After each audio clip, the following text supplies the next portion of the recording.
All right, I'm going to try to make this as quick as I can. The kids are coming in about 5 minutes. But I wanted to talk about word problems because this is the biggest struggle that the kids face.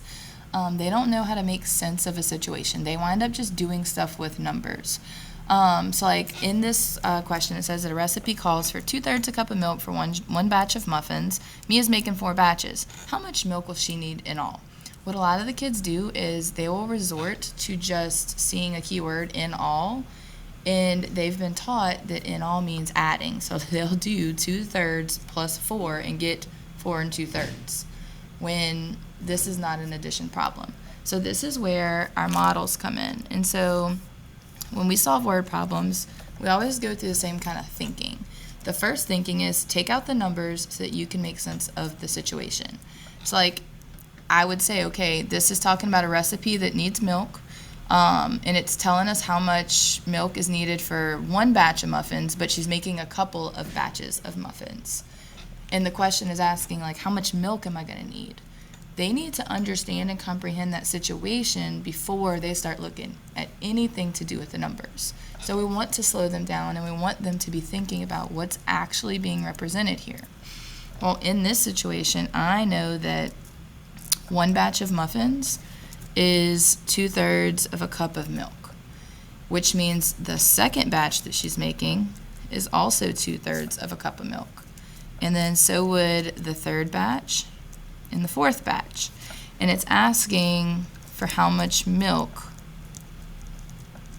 is there total. And the goal is that once they represent their thinking in this tape, after they take out the numbers to make sense of it and they put the numbers back in once they make sense of it, you can get your number sentence from your tape. And what's happening is I am repeatedly going to be adding 2/3 plus 2/3 plus 2/3.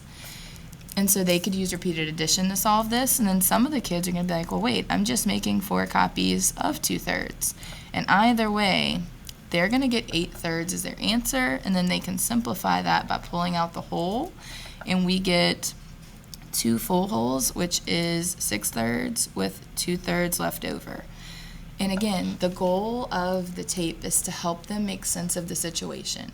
I am not saying that for these types of problems where it literally just says solve, I am not saying draw a tape here. That's what the kids are getting confused with. The tapes are there to help them make sense of these situations. And so anytime we solve a word problem, we take the numbers out so that we can make sense of what's happening. And then we try to represent what's happening in our model, whether it's a tape or an area model or some other picture that they're drawing, so that they can understand the situation that is happening, so that they can solve it. And so realistically, like we could have got our answer from this tape without coming up with a number sentence at all. And so this strategy is really for my kids who struggle with reading comprehension because it makes them think about the situation that's being represented. And so anytime we solve word problems, this is the thinking that we go through. It doesn't matter if it's fractions, whole numbers, we're about to get into decimals. The same thinking can be true for any word problems that they ever solve. And right now, we're only working on single-step word problems, but eventually, we're going to get to multi-step. And in 5th grade, multi-step is 3 or more steps. And right now, we are only on 1 step.